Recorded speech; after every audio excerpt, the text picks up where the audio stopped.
Hello and welcome back to another episode of Beyond the To-Do List. I am your host, Eric Fisher. And this week we're breaking it up again a little bit, getting a little more diverse in who we talk to and what we talk about. This time I have a musician, somebody whose music has been in heavy rotation in my personal music collection for a long time, and especially lately, Derek Webb. Now, if you're not familiar with Derek, that's okay. You will get to know him and you will get some free music. So I highly encourage you right off the bat to go check out the show notes for this episode at beyondthetodolist.com/22.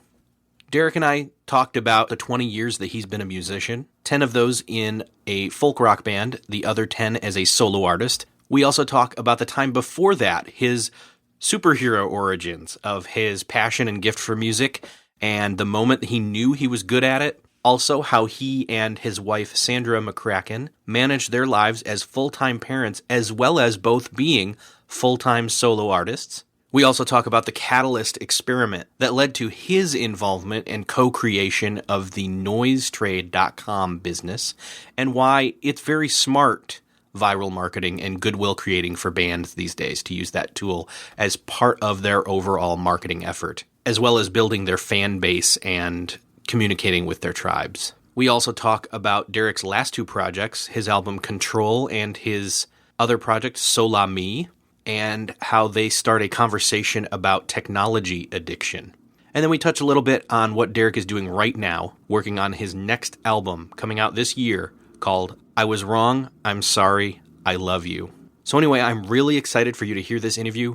I had a lot of fun doing it, and in fact, Derek's very much a talker, self-confessed, and so this is probably the episode you'll hear me talk the least on, and that's not a bad thing. So, anyway, enjoy.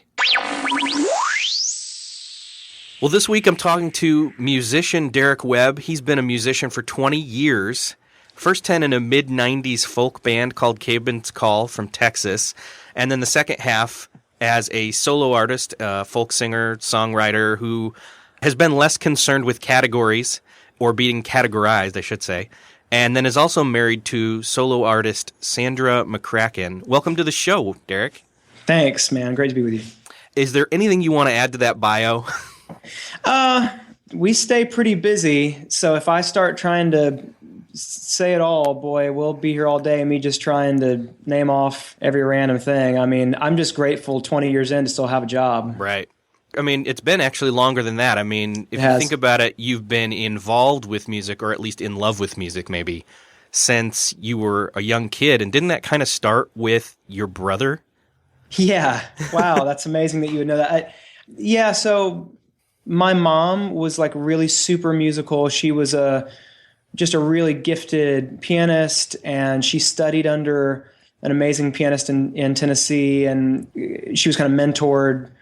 And she knew all about music and how to read music and how to write music. And she also had a great ear for music. And so what I got from her was her ear. Like, I don't know how to read a lick of music. I just did a string session for one of my songs where some string players came and a guy, wrote out all the stuff on staff paper. And I looked at it, and there's no way I could have identified it as my song. There's no way I would have known it. And so I didn't get that part from her, but from a really young age, like single digits, I had a real interest in music and seemed to have an ear for it. But it wasn't until my brother, as you mentioned, my brother's 4 years older than me, and I thought he was, and still think he's like the coolest guy in the world. So he wanted to play the bass, and he came to my mom and said that he wanted to play the bass guitar.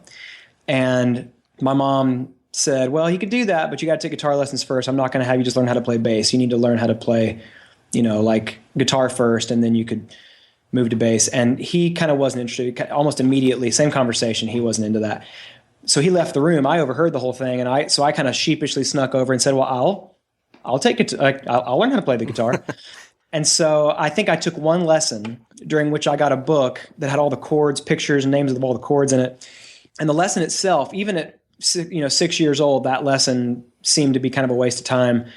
Because I thought, well, all I need is this book. So I took one lesson, and then I just taught myself from the book. And that was it. That was immediately the thing that I had been waiting for in my short 5 years, while I watched my friends kind of take to sports or take to reading books and academics, things like that. I didn't take to any of that stuff, but I really took to that. I really took to music. Yeah. Right off the bat, you kind of recognized, if not the talent for it, at least the passion for it, if not the science for it. Yeah. Yeah. Well, and I definitely loved it, but I feel like I almost immediately, I don't know that I would have intuited this the same way then, but I clearly had the gifts for it. Like I clearly had some internal wiring to be kind of predisposed to do it because it just came so easily. And I was one of those kids, I'm still one of those kids. I'm almost 40 and I'm still one of those kids that everything I try, so many things that I try are just so frustrating for me. I try things. I want to be good at things. I want to be able to do things. And I just can't do it. It's really frustrating. Music was the one thing, has been the one thing, and definitely it was at that point in my life, that was just finally something came easy. And it was so easy. Like I just didn't understand why it wasn't that easy for everybody. And that's because everybody has kind of particular giftings, and that was mine. So wasn't there a point in time, kind of ironically, that a school bully was the one who gave you the approval? Yes. This is amazing. It's amazing that you already kind of have pieces of these stories, because this is exactly how it happened. Yeah. So I had been playing guitar for at least 10 years at this point. I was a teenager. I was in junior high school. So I was probably 15. And I had no idea if I was any good or not. What I knew is that I spent 10 hours a day and up all night practicing the guitar and learning how to play every record I could get my hands on. I would learn how to play every song, every guitar solo. I could pick it all up by ear. So I was just learning. It's all I did. And I was like a hermit. I'm an introverted, believe it or not. I mean, I'm a talker, but I'm an introverted guy. And right. So I would spend all my time not studying in my room playing the guitar for 10 years. And it was in junior high school, and we had this class called careers class. And it was there was a project where you kind of have to come in and make a big poster of all your interests and things like that. So I put all this stuff about guitar playing, pages I pulled out of Guitar Player magazine. And this one other guy, who's one of these guys who's friends with everybody in a school, like he kind of had no allegiances, picked up on it. And after class, he said, "Hey, I didn't know you played guitar." And he's like, "I play guitar, and we should we should hang out sometime and play guitar." And I was so thrilled that somebody was talking to me. I wasn't great at that either. So I didn't really have any friends. And, he said, we should hang out and we should play. So I was thrilled at that. So he came over to my house maybe that week. And that was the moment that I figured out that I was good. Like I didn't know for 10 years if I was good or if I wasn't, but this guy came over and kind of freaked out. So he immediately said, "Okay, I got to call some friends. Like, is it okay if I invite a few other friends over?" And I was like, "Well, this is just the best day of my life." Saying you're going to invite even more friends over, then, absolutely. So he invited over these other guys, but one of these guys that he invited over was one of the most popular guys in school. Basically the guy who sat in front of me on the bus, and he and his buddy just made fun of me and berated me every single day because I was kind of into skateboarding. It was the only other thing but music that I ever kind of enjoyed and was good at. And, so I was kind of a skateboard punk. He was like coolest guy in the school, athlete, name it, everybody loved him, girls loved him. And he showed up. Now, apparently they had started a band, this guy I was in this class with and this popular guy. And the guy was like, "You got to trust me. You got to come see this guy play guitar." So he came and begrudgingly came over to the house of the kid who he loved to make fun of and watched me play guitar for a few minutes. And my friend from the class just said, "Just play, just do anything, just show him anything." So I played for a few minutes, and then they went out of my room and talked in my hallway and basically agreed that they had to have me in their band. So the guy had to come back in and say, "All right, you can't skateboard anymore. I don't want you. I'm not going to hang out with some guy who wears skate clothes and is some kind of skate punk. So you have to drop all that. But I want you to be in my band." And at that point in my life, man, I was like, "Yes, sir." I mean, I was like, that day, I literally told my mom to take me to the store so I could buy regular jeans and buy a button shirts. And like I so wanted to be in a band. I'd wanted to be in a band since I was 6 years old.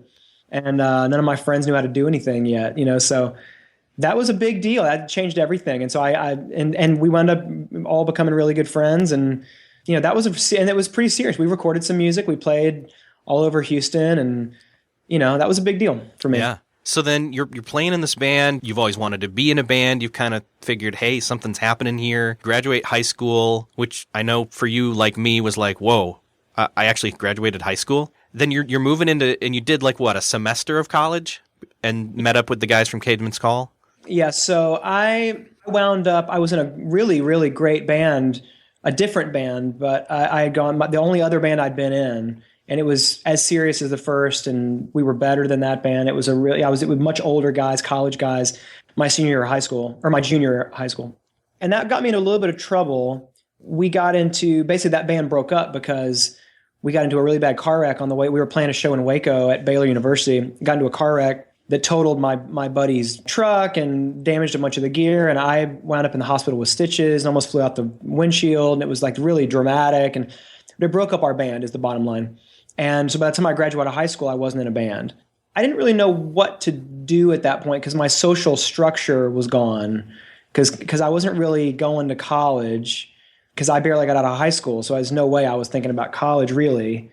And wound up at the community college in Houston just because that's what you do. And during that first semester, got a call from this buddy of mine, Aaron Tate, who I'd gone to high school with. And he said that he was in Fort Worth in college and met this guy who was starting a band and was going to play his songs because Aaron was a songwriter, but not really much of a performer or musician. So he was going to write the songs, and this guy and his friends were going to play the songs. And since Aaron didn't want to be in the band and be the guy's other guitar player, he needed a guitar player, and Aaron thought of me because he knew I was into folk rock and Indigo Girls and acoustic music, and he thought I might dig the style of it. So he asked if he could give this guy my number, and I had nothing going on. So I said, sure, man, totally. So I met up with this guy, Cliff Young, who was Cliff's friend from was Aaron's friend from college, and we just hit it off immediately. And I essentially just joined that band immediately. And as soon as I joined that band, I quit college the same day, dropped out of whatever classes. That was a half a semester, and then I was out of there. And that was Caedmon's. During all this, though, your parents didn't really have any knowledge of that, did they?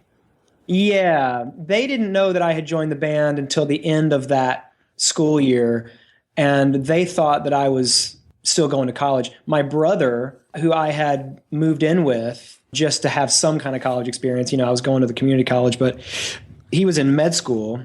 We were both living in downtown Houston in an apartment, and I would get dressed and leave every morning and drive around until I knew he had left to go to med school, and then I would come back home. And he thought that I was in school, or I would go hang out with Cliff, and we'd rehearse songs and learn new ones. And so everybody in my family thought I was in college. And it wasn't until the band, like the end of that school year, when we kind of were starting to get good and getting some gigs. And that was when I confessed that the whole year I had not been in school. So they forgave me. Yeah. And wasn't it that you brought them a check? You showed because you didn't know what to do with it? I think maybe what it was, I'll correct my own mythology here, but I think what it was is that I told them by the end of the school year, I told them I was going to quit school to try to pursue the band. I didn't tell them that I had already quit 2 weeks into the semester and that I'd been lying to them for months and months and months. But it was maybe the next year or maybe the year after that when the band got signed and we put out our first record with a record label on which I had written a bunch of songs. And I had no idea that you could make income as a songwriter. I mean, I just didn't know how any of that worked, and I'd never made any money, and the band really didn't make any money. Although we survived and but we didn't make any money. All of a sudden I got this publishing check in the mail for all the records we'd sold and all the songs I'd written that were on it. And it was a 5-figure check. I mean, it was freaked me out. I didn't have a bank account. I mean, I didn't know. I was like, what do I do? Do I take it down to Taco Bell and cash it in for tacos? I had no idea. So I had to go to my parents to find out what to do with the check. And it was at that point that I said, it's a real job now. I'm going to be okay. I'm going to make it. I'm going to make real money. But while we're at it, I didn't just quit school at the end of that last semester. I actually never went in the first place. I felt safe enough to ask forgiveness for the whole enchilada. So then you guys are touring, you're doing the band life, you're feeling like, well, maybe this dream of being in a band is actually happening. Yes. Like May of 2000, I believe it is, you met Sandra.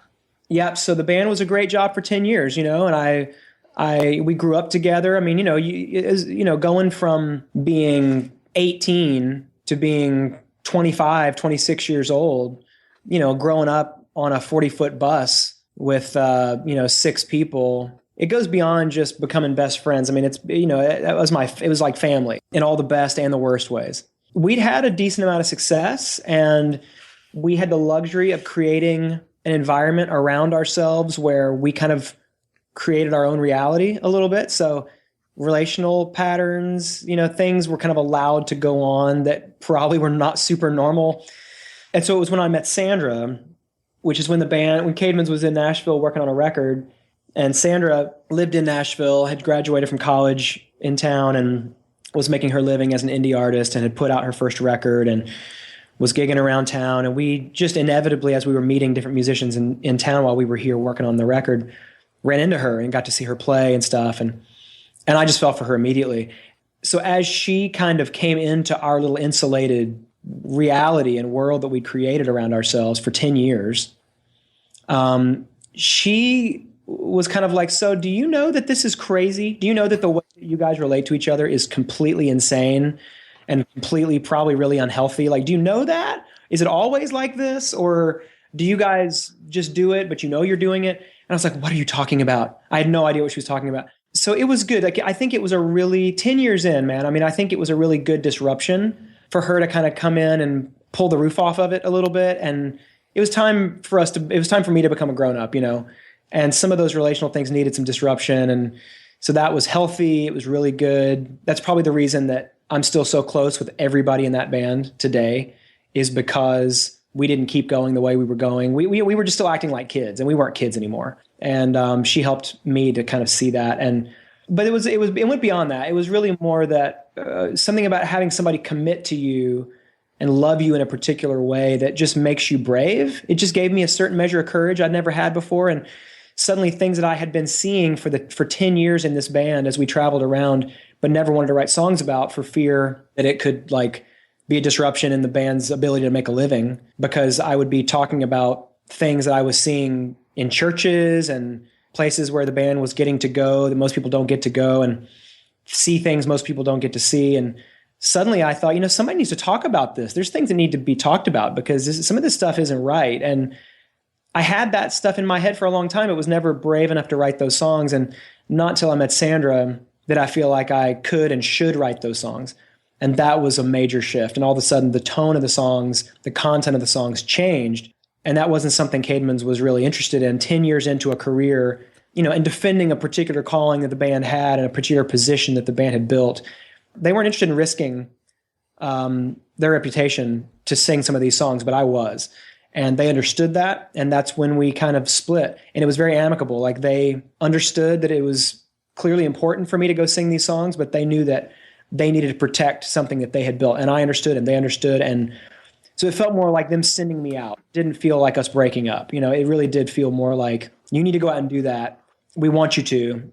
And I really wanted them to continue doing what they were doing, Yeah. So in other words, Sandra did not Yoko Ono Caedmon's call. That was, it was there were hysterical comparisons to that. No, she was definitely not the Yoko Ono of the band. So she comes in and kind of makes you reassess all the relationships in your life, and you guys kind of start figuring out, okay, she's got her solo career. You've got these songs that obviously are kind of leaning you towards your own solo career. And then you're married and you're both solo artists. And this is kind of before you both have, you have got young kids now, but we're talking like 10 years ago now. How do you kind of unpack okay, well, how are we going to do this where we're both solo artists living in the same house, doing our separate stuff? Do we do stuff together? How do those conversations work out? We almost immediately knew that we did not want to be a husband-wife duo, and we wanted to absolutely guard against that anyone ever mistaking us as some kind of a husband-wife duo. We just did not want that. I felt at that moment like I was just starting my solo career, although I'd had a great career, and been a songwriter for more than, for 10 years at that point, but I was just really getting started. I was I didn't really know what I was doing. I was just getting started. Now, she was years into her solo career. She was really ahead of me. And because she already had her first, going on her second record out, and I hadn't, and I'd put a bunch of I'd worked on all these Caedmon's records, but I had never put any of my own stuff out. And so it kind of felt like, even though our band had sold a lot of records and gotten some notoriety, it kind of felt like we were on very even footing. And it was good that we agreed that we didn't want to combine our powers, so to speak, to do one thing and be a band or be a duo or something. We really both wanted to stay separate. And at the time, we felt like we kind of had to, because the songs I was writing, I was really wanting to say some things to kind of, I really had some things I thought were important to say to the church, like to the place where I had been for the last 10 years, to that culture. She was not really at that place in terms of her career. She was more just a general market singer-songwriter. She never really played. She was never interested in doing anything that could be categorized in any way as like religious, or she just wanted to write great songs. She just wanted to really make great Americana music. Like, she wasn't interested in anything about her belief system, which every artist has some belief system. She wasn't interested in that belief system becoming part of her marketing, which is essentially what happens when you get into music that's categorized like religious or Christian or something like that. And I felt like I needed to be there for a few more minutes, after Caedmon's, because I had some things specifically I wanted to say to that group of people. And so we wanted to keep our records and our whole things really separate. And we really were careful about that. And I also, because I thought I had so much respect for her and thought she was such a strong artist, I wanted to make sure that nobody came up to her at any point in the future and said that nobody ever framed her career as, boy, things sure took off right after she married that guy in that band. Because she had been working so hard at her thing, and she deserved the credit for that. And I didn't want, because I had been in a band that had sold a decent amount of records, I didn't want to come in and be mistaken for the reason that she was making it or the reason that she was succeeding at it. That was just purely her hustle. I mean, just her work ethic, her great writing, just her skill. I mean, that's why she was doing well and why she still does well. And so we really wanted to keep it all real separate, and I wanted to guard her career from my influence. So it's funny, like, we would play shows together those first years, and it still happens occasionally. We've been married for 12 years, and it still happens occasionally where we'd play a show and she would open for me or I would open for her, depending on the city we were in. And we would tell some story about our kids or make some mention of our kids or something. And afterwards, people will be freaked out because they had no idea we were married. Because, she still plays music under her maiden name, although she took my name when we got married. But so it's easy, so I feel like we're succeeding when people see us on stage and have no idea we're married. We've done it correctly. Yeah, it was during this time period somewhere in there. She played a show at the used to be an old church. It was a coffee house on campus at Indiana Wesleyan University, which is where I went to school. And you were there too. And this is where I kind of enter into the story a tiny bit. Was she's doing a show, you're there. One of my friends knew either In God's Country, the U2 song In God's Country, or the opening song. What is it? You covered it on Democracy. Where the Streets Have No Name. And it was one of those two, and I can't remember which one it was, but I know my friend, who was a huge U2 fan, got such a kick out of the fact that Caedmon's would play one of those all the time. Huh. See, he asked you to do it, and you were doing it there with everybody. It was kind of fun. Wow. It was hilarious. We actually got into trouble back in the 90s, back when we were playing some colleges and we would play covers like that. I remember one particular night at Vanderbilt, we were playing this big show in some big theater on the campus, and we played. I remember that the room itself, the theater we were in, reminded me of the theater from my high school where we always had the Battle of the Bands. And so it looked just like it to me. And so I kept playing all these songs that I used to cover in these bands in high school. So I was playing like, I think like Bon Jovi and like a Mr. Big cover, and like literally I would go into the songs and the band would just jump in and join me. And usually that stuff went off great. Like the crowds thought it was hysterical and they loved it and they would sing. And I think we all sang Living on a Prayer. I remember we had 2,000 people singing Living on a Prayer that night. Some guy came up in the middle of the show, literally walked to the front of the stage and waved us down and interrupted the show to confront us about the fact that we were playing what he would call, quote, secular music in the middle of what he would call a, quote, Christian concert. And, I remember that stuff coming up a lot in those days. And, so that, yeah, we were always very keenly aware of every time we'd play songs like that, we would be at the ready for something to come up. And it's just amazing, that used to happen. But I've been in that same place where you're too religious for one crowd, and two, you're not religious enough for the other crowd, and you got to do what you got to do. You do your own thing. So yeah, well, and it was calculated. I mean, we were doing it in order to be a disruptive element for people who've been raised a particular way, because a lot of people in our band had been raised that way. So we were wanting to push those particular buttons for people. That's exactly the reaction we wanted to get. We wanted people to have to examine some of that stuff and rethink those categories. And so we weren't doing it flippantly. We weren't doing it, we weren't parading our liberty. We were literally doing it for a reason. So anyway. So then you guys have young kids now. And, you've done this whole thing where you've kind of either toured with each other or toured separately, meanwhile taking turns in the studio at your house to record your albums.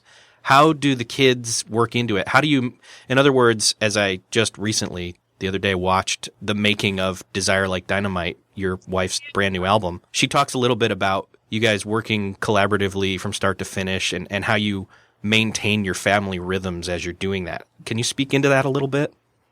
Yeah, I mean, honestly, so our kids are 4 and 5.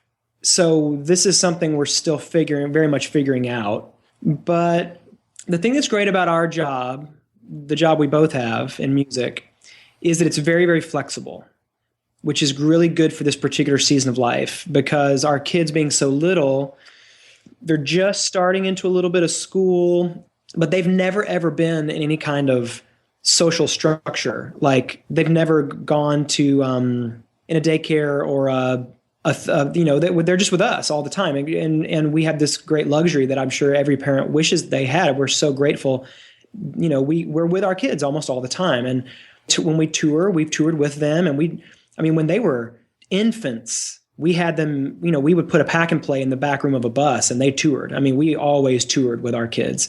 We'd put them in the bunks of the bus and tour, we'd set the pack and play up next to the merch table. I mean, we did it from day one. So they are very resilient, but they hang out with us a lot. And that's something, that's a result of the job that we have, because when we're home, which we are during the weeks, if we're like, I'm working on a record right now, Sandra just finished a record, we're always working on something in our studio. There's always something going on in the studio. We've been working on overlapping albums for the last 4 straight years, literally without a break in the studio. So there's always work going on, but you can kind of set your own schedule to it. And so if one of the kids or both the kids are in school one day, then we can both work.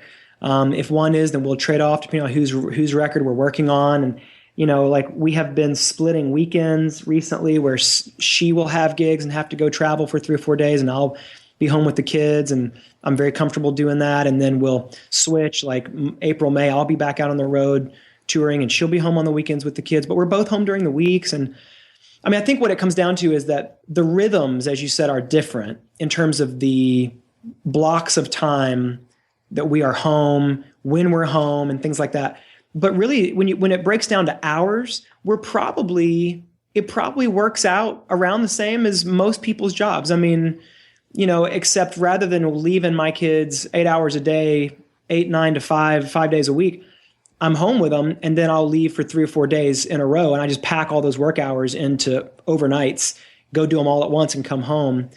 So it's just like the swings are a little different, but the general hours are probably about the same. And Sandra and I just have to prioritize back and forth. So I've had the priority for a little bit in the studio because I've been working on a record. And then as soon as I'm done, it'll be her turn, and whatever she wants to work on next, be it, she has a lot of ancillary projects and things that she works on outside of her own records. And then if it's ever like a summer or something and nobody's working on a record, which it's been years since neither of us have been working on a record during a summer, but the rare time when that does happen, and we have nothing going on in the studio, both of us have newish records in the market, so we're not working on our own thing, then we'll do an EP together. We've done 2 of those. In 12 years, we've done 2 of them, but, and so I don't think this summer, maybe next summer we'll, so we'll do like a little half a record of songs we'll write and record together just for fun. And we would like to stay busy, Yeah, well, you've self-confessed, I think, saying that you're not prolific, but when I looked at your discography alone, it was like, wait a sec, from 2003 to 2013, 2012, there was like 8 studio albums in there. Yeah. And that's not counting Sola Me, or I don't think that's counting the Democracy cover albums either. I don't think it is. So. And yeah, well, it's like I didn't used to think of myself as prolific. And I've never, and I think one distinction I've had to make is I don't feel like I'm a very prolific writer, songwriter. I am a very prolific artist in terms of content.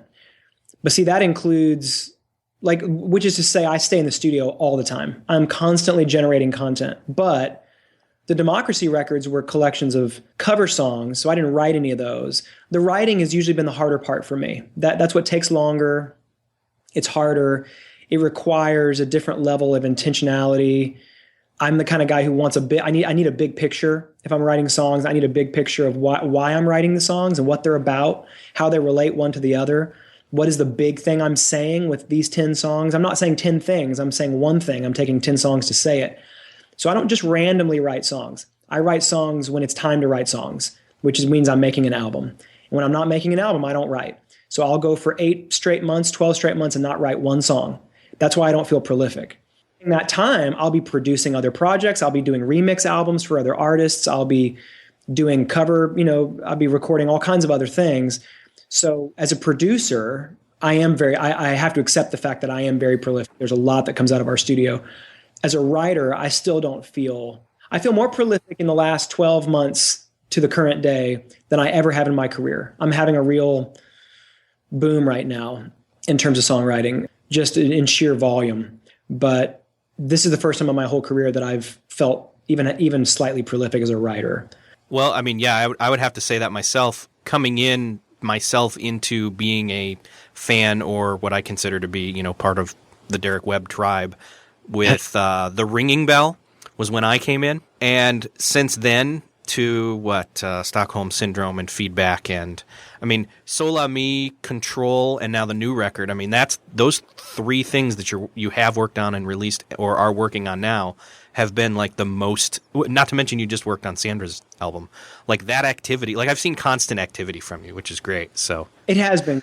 So grateful. I mean, I'm just so grateful to be so busy, I mean, and I've produced, I produced some tracks for some other records during all that time. And yeah, we did Sandra's entire album while I was in the throes of writing and recording Sola Me and Control, which was a 2-year endeavor to make those two, conceptualize and record those 2 albums.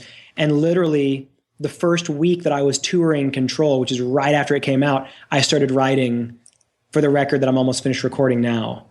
So Control is not even, I don't think, 4 or 5 months old. Yeah. And I'm already almost finished with another record. That's not prolific. So which I said, I will accept that at this moment in my career, I am a much more prolific songwriter than I've ever been comfortable admitting. But on the sheer production side, it's definitely felt like a renaissance. Yeah.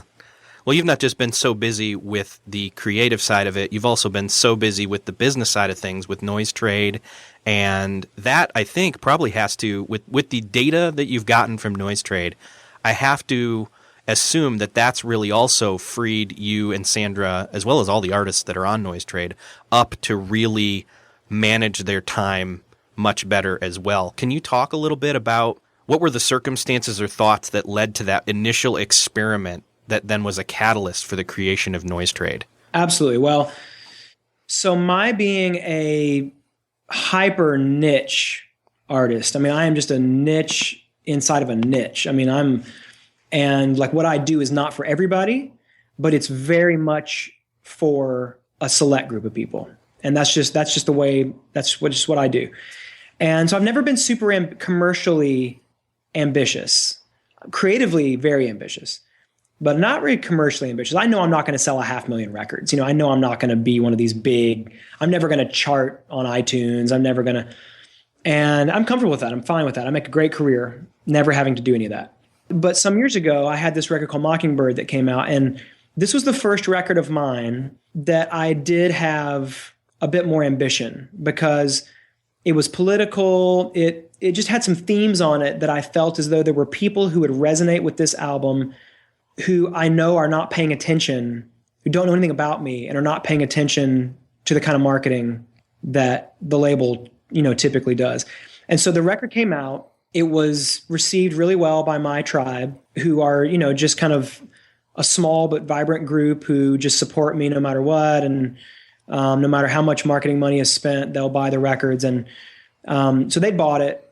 And the sales kind of hit a trickle. I think we were about 6 months into the sale of the record. The marketing money was spent. We spent it on what we said we were going to spend it on, and it worked to some extent, and the tribe bought it. And so marketing money was gone. Sales were pretty much coming to a halt. And the label was talking to me about making the next record. But I wasn't really ready. I was like, I still really want to keep selling this one. I feel like there's a lot of people who would resonate with and enjoy this album who have not heard it. We haven't pushed it far enough out, and I want them to hear it before I move on. And they said, well, that's fine, but the label, that's fine, but we don't have any more money to spend on that, and that costs money typically. And so unless you can come up with some way to promote this album that doesn't cost any money, we need to move on. We need to start thinking about the next one.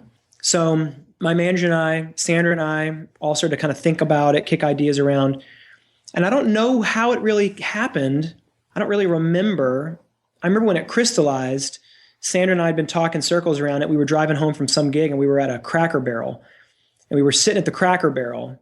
And I was talking to Sandra about kind of what can we do? Maybe it was all stuff we had said, but she said it in a way that I hadn't heard it all together at that point. She said, well, what if you just gave away the record for free digitally for a few months, but gave it away for basically got email and zip codes for every one you gave away.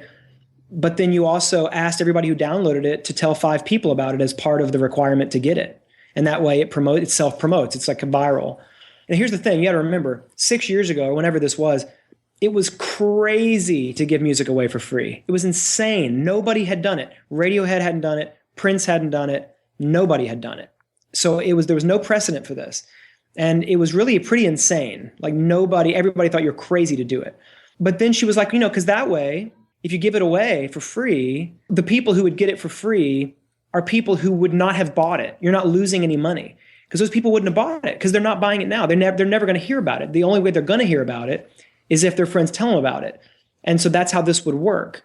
So you're not losing any money because this is money you're never going to make. So better to get something and get their information and then be able to follow up with them and get them to come out to your shows or get them to buy your next record. That's going to be, people who you're going to get on the radar who never, ever, ever would have found you otherwise.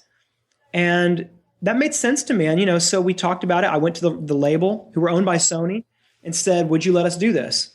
And lo and behold, that's the real miracle of the story is that they let me do it. So for 3 months, we gave away the record for free. For an email and a zip code. And then the other part that we did would not work today, but it did then, where we had people put in email addresses of 5 friends to tell their 5 friends about it. Now, we only kept the emails of the people who actually downloaded the music. So their 5 friends who they put in email addresses for, we didn't keep those email addresses. We didn't even see those. That was just used to send their little note they wrote to those 5 friends to say, hey, you should check this out. We didn't keep any of those. Only if those people clicked back, came back and downloaded it for themselves, did we get their information. So I think I had about 5,000 people, maybe fewer, 4,000 people on an email list that I had built up in my career up to that point in 5 years. That's where we started. We told those people about it. Go download the record if you don't have it. If you do, download it again just to tell your friends about it. Tell your friends to download it. And that's what we did. And we did it for 3 months. At the end of 3 months, we had 85,000 people who downloaded the album. And that is just a lot more people than I'd ever had buy any of my albums. I knew these were a lot of new fans. So this worked. It worked like crazy. And one of the first things I learned when I looked at the info was, where are all these fans who I've never known about before now, or who are new fans? One of the things we learned immediately was when we looked at the information, looked at the zip codes, that 2 of the cities where I'd given away the most albums were cities I'd never toured in as a solo artist. So New York and LA, I'd never played a show. I'm a little folk singer. I don't have any business going to New York and LA. Those are competitive cities for music, but the numbers don't lie. So I was like, all right, let's see if this information is worth money like we think it is. If really what this could really be, what it could really mean. So my best friend lives in LA, so we booked a show. I told my booking, I want any gig at any venue for any money on any night of the week in Los Angeles. I don't care what it is. Just get me anything. So they got me a Wednesday night at the Knitting Factory on Hollywood Boulevard. I bought the flight, stayed with my buddy in LA, flew out there. I had no idea what was going to happen. We promoted the show only to the people on that list, only to the people who downloaded that record. And I remember we had about 2,200 people within 15 miles of that venue because we sorted it out by zip code. So by zip code of that venue, we had 2,200 people we could tell who were in proximity. We promoted it 2 weeks before the show, sent an email. Hope you love the record. I'm going to come to LA. Please come out. 2 days before the show, another email. Just a reminder, please come out to the show. No idea what was going to happen. The room held about 100 people. So I get there. I went up to the venue to play my show. No idea what's going to happen. There's a line down the block. And I'm like, whoa, I wonder who's playing tonight. You know, I mean, it's crazy. Look at all these people. They were there for me. I mean, it was crazy. We turned away 2 times the capacity of the room that night. And if this could work for me, this could work for anybody. I did the same thing in New York. You know, we sold the room out completely and turned people away. And so, yeah, this has enabled me, and this is still the basic model of how Noise Trade works. We facilitate artists giving away music for free in exchange for information, emails and zip codes. And then we pass that on to the artists, and they can figure out where are their fans. They can be smarter about where they play. You know, stop playing for rooms that are empty and start playing for rooms full of your fans. Make sure your fans are in there. It's changed my whole career. And that, you know, that's absolutely facilitated so much of my ability and Sandra's ability to be smarter with how we tour, to make better money, to tour less and make the same money. You know, we're able to do that. And so it's just changed my whole career. What kind of an experience have you had or heard of from the artists or bands that are using it? So Noise Trade is, I don't know how many years old. It's 4 or 5 years old, 4 years old. And it's been around just long enough to have been used, you know, pretty regularly by some bands who have been around long enough to have kind of had time to work their way up and really use it. And we have bands like the Civil Wars, you know, when they were first getting started, they put up a live show. They recorded at Eddie's Attic in Atlanta, in Decatur, and they gave that away for a while and, you know, collected a bunch of fan information that helped propel them at the beginning of their career. We've had, you know, just a handful, Katie Herzig, we've had a handful of bands who started using it when they were first getting started because we were kind of showed up in the market right around that same time, who now are very serious touring bands, very serious. And as I've spoken to a lot of my friends, it feels like Noise Trade has become part of one of the default set of tools that you use to help build up your fan base and get to where you can really get out there and tour and get out there and know where your fans are, sell your records. It feels to me like it's becoming part of the vernacular for a lot of artists and now for a lot of major label artists. I mean, we went from having a few dozen artists in our first few weeks when we first launched. Now we have, you know, 15,000+ artists on our site giving away music. It's free to sign up for any artist.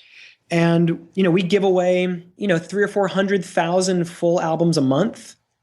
You know, we as a company have an email list of almost 1 million people who get a weekly email from us featuring the music that we think is the best stuff we have every week. We're in a really unique position to help push these bands out. Literally, if you look back on Noise Trade's big features, bands that we've jumped behind, that we believed in, that we kind of glimpsed as really going somewhere and that we really had something unique, and we will feature them and we will talk about them and we'll push a lot of downloads for them. If you look at our last year, 18 months of the bands we featured, at the time a lot of people didn't know about, those bands are all sitting all over the top 50 of iTunes right now. Now, I'm not saying, and some of whom have gone, you know, like we had Fun. We did a feature for Fun last year, and they're one of the biggest bands around right now. Now, I'm not saying that, you know, same could go for, could be said for the Civil Wars or a lot of other bands we've had.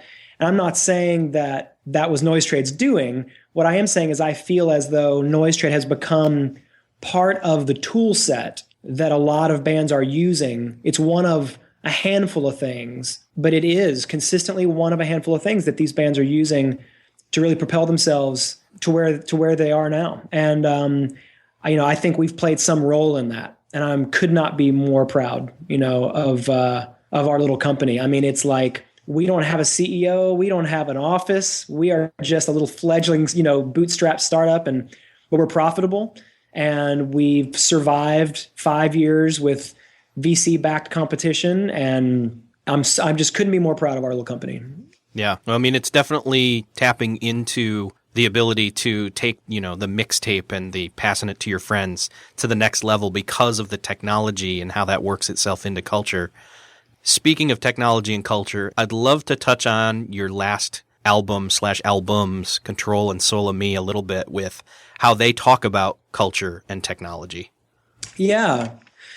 Well, so for me, I'm the kind of artist who just is always looking around for coordinates, so to speak. I'm always looking around for like, what is the next big thing that I feel like needs to be talked about? Like, what is it either in my own life or in my community, me and my friends? What are the things that we're talking about that feel important, that need to be discussed, that need to be brought to the attention of more people? And which is really the job description of an artist, to look at the world and tell you what they see. And that's what I do. And that's taken, the answer to that question of what do you see when you look at the world? For me, that answer has been different many times over my career. And so but I always feel like I'm trying to be intentional about bringing something up that I think is important, bringing a conversation to light, putting it out there, at least raising questions that I think are important. And this time around, last year and the year before, I was starting to get really concerned looking at my own life, looking at the lives of my friends, looking at culture, Western culture, in the way that we are demonstrating all of the symptoms of addiction with the way that we use technology. And yet we don't think about it or talk about it like it's addiction. We don't think about it or talk about it like it's something that we might need to consider how to put limits on, or where to put guardrails around it, or where to carve out places in our lives and our families where technology is not allowed. We're not really considering what we're giving up for what we're getting with all this new technology. And technology is becoming more sophisticated every year. It's getting more powerful and more sophisticated. And this felt like the moment for me that this needed to be talked about. We needed to talk about this. This could be a moment where we could have a meaningful conversation about the role that we wish technology to play in our lives. And in a few years from now, with the rate that things are going, it's going to get harder and harder and harder to have that conversation and have it really be meaningful, because technology is just so inevitable. And it's such a big part of how the world goes around. We won't be able to call it into question in a few years. It'll be hard to survive without it. And so this felt like like this was a moment where there was still time to think about it, to talk about it, for me to cause a little disruption in my own life, because I'm a confessed technology addict. So this hits me harder than it hits anybody, which is probably one of the reasons that I wrote the record. Rather than writing it in a confessional way like a lot of my records are, I chose to write it from the perspective of a character. So the whole album, Control, is basically a story. It's a fictional, 3-act narrative from the perspective of a character who goes through this experience with technology. And that's how I felt like I had to write it, to be as honest as I needed to be, as confessional as I felt like I needed to be. So it ended up kind of being like a mirror in a way. Yeah. It seems like it's my least personal or autobiographical album because I think people could probably imagine I'm very detached from it, because it's written, again, from this character perspective. So it's not me first person confessing these things. But in truth, it's probably easily my most autobiographical album. It's easily me at my most vulnerable. But I know it's hard to kind of see that because of the way that we did it. But it also felt to me like my only consideration is not just the message. I'm also making a piece of art. And it felt to me like the most interesting way, the most challenging and interesting, engaging way to make it, to base it on a story. So, I wrote a short story with a few friends of mine, and then I basically very strictly held the album's content to telling that story. And for me, just as a creator and as a musician, as a writer, that was such an interesting and engaging way for me to write those songs. I had never done anything like that before, and it was a thrilling, creative experience and process. And there are things that I learned making these albums, that I will take with me into everything I will write, everything I will record, everything I'll make for the rest of my career. It had that much of an impact on me, like creatively problem solving and figuring out how to pull it off I learned an incredible amount of stuff. So it was really an experience.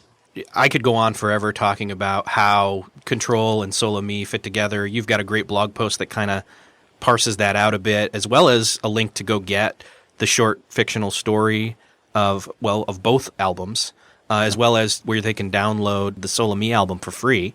Yes. So if you go to so Solo Me is basically an integral part of the narrative of the story being told. It kind of tells a parallel story of another character. And when you put the two stories together, and we've crafted the two albums to actually flow one right into the other, they actually tell a bigger story with there's implications on the end of the story that are pretty profound if you give yourself to it and you really listen to it and you think about it. So Control is available everywhere people buy albums. I mean, you can go to iTunes or Amazon or DerekWebb.com. You can buy it. It's for sale. Solo Me is free, completely for free. So if you go to solome.com, which is SOLA-MI.com, solome.com, you can just click a link and get the download of the Solo Me album totally for free. And then if you go to my website, which is DerekWebb.com, there's a link to my blog, which is a Tumblr blog, where I basically explain how the two albums are connected and give you a little more to go on in terms of how to combine the two albums and kind of what that's all about. And there's also, you can read the complete fictional short story behind the two albums that I've written, and that'll give you even more to go on. It definitely requires some attention. I know that attention is in short supply. Attention currency is in short supply for most people. And so I know that's asking a lot, but it's art. And sometimes, if you really want to get something out of it, you have to give something to it. And so if you have the time, I would love for people to do that. If not, though, the Solo Me album, we really tried to craft these albums to be great records just on their own. So, I would love for people just to listen to the Solo Me record. I've got friends tell me that they, work out to it and stuff. It's more like electronic, and people might dig that. And I would love for people just to listen to the records just as records. But if you want to go deeper, there's definitely a lot of resources, things you could read that will kind of pull you in further. And there's a lot to discover there. Yeah, definitely. And I'm glad you aren't really digging into all of the ins and outs of those two albums, because part of the experience for me, the enjoyment of the experience, I guess I should say, for those albums separately, as well as putting them together, was first experiencing them separately and then together and kind of getting that mind blow moment of, oh my gosh, I get what's going on here. And it's a little bit happy and sad and freaky all at the same time. And I'm so grateful.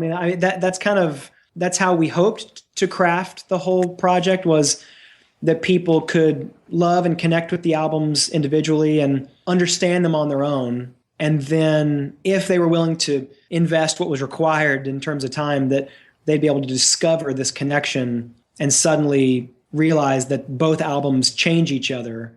Their meanings change when you put them together in the way that we had crafted, and to basically kind of put that moment, make that moment possible, and hope that people would have that moment. That's exactly why we did it. That's why we crafted it. That's what we hoped for. That's what we imagined happening for people. And I love that you did experience it that way. And I love that you enjoyed that. That's why we did it. Yeah. So I hope people will do that. I hope that, but if not, I just hope people enjoy the music, Yeah. And if anybody out there needs help with understanding what's going on there, tweet me. I'll tell you. So, and right now, and I'll put links to all this stuff in the show notes of this so people can find it fairly easy to go grab all the free stuff and get directed to it. But in closing, you're still giving away right now your first record as you're working on your new record, which is kind of a sort of sequel. Yes. So my first record 10 years ago was called She Must and Shall Go Free, which I'm giving away right now. You can go to Noise Trade. I'm not only the owner, I'm also a client. You can go to noisetrade.com/DerekWebb. You can just go to Noise Trade and search for me, but the record is there. It's the whole record's for free. I want to make sure everybody has my first record. And it was a record focused, as I said earlier, it's a record that's very much focused on the church. It was me looking at the church and asking questions like, what is my role in the church? What is the church's role in culture? What are the implications of the answers to those questions? And so I was asking a lot of those questions. The record I'm working on right now, which is called I Was Wrong, I'm Sorry, and I Love You. I love that title, by the way. is very much the sequel to my first record. This is me thinking 10 years later about how important that record was for me and for some of my friends. And it was a formative time. It was a formative album for me and a real connection point. And I started to think, as I was just reminiscing about it being 10 years past since it, a lot's changed in 10 years. I'm not the same person I was 10 years ago. And if I was to essentially go at those same questions again, but 10 years later, how would my answers be different? And that just immediately sounded like an opportunity. Like I immediately decided I must make this album. I must make what is essentially a follow-up to my first album, a sequel to my first album, because that just seemed way too interesting. And as soon as I started to explore it from a songwriting standpoint, songs just started coming. And so like it really wanted to be made and I could not stop it. And so that record is going to be out later this year. In April and May, I'm going to be touring my first album, which I've never done. Even the year it came out, I didn't tour it. But I'm going to be going on the road playing the entire first album, my entire first album every night with a musician, Kenny Meeks, who helped produce and played with me on that album. So April, May, we'll be doing that. And then just shortly thereafter, the new album will come out. And so I hope people will go download my first record so that they have some context for the new record when it comes out. Very excited. I mean, seriously, like you said, you're in a very high activity range right now, and being part of your tribe, I'm so excited for you. Oh man. Well, I'm just so grateful you're still there. You know, I would have no career without the support of my few. Well, Derek, thank you so much for coming on the show. It's been an awesome privilege to be able to talk to you for a while. Obviously, I would love to ask you tons of other questions about lots of other stuff, but I'll do that sometime when I see you live at a concert. Yeah. Well, we'll do it. Well, this will not be, I have a feeling, our only time we'll do this. So we'll do this again sometime. Sweet. Thank you so much, Eric. No problem. Well, that wraps up another episode of Beyond the To-Do List. I had an awesome time with this episode, and I hope you did too. I hope that if you were already a fan of Derek's, that you found out some stuff you didn't know and just really got to, dig deeper into being a fan, and like me. And I hope that if you didn't know about Derek, that you literally go to beyondthetodolist.com/22 and go to the show notes for this episode and go grab the links to the free stuff that you can grab, as well as the links to all the other stuff. If you finish this episode and you've listened to this far and you found out about Derek for the first time and you like his music, let him know you heard about it here by tweeting him at DEREKWEBB on Twitter, and let me know too at ERIKJFISHER. Thanks again, everybody. Talk to you next time.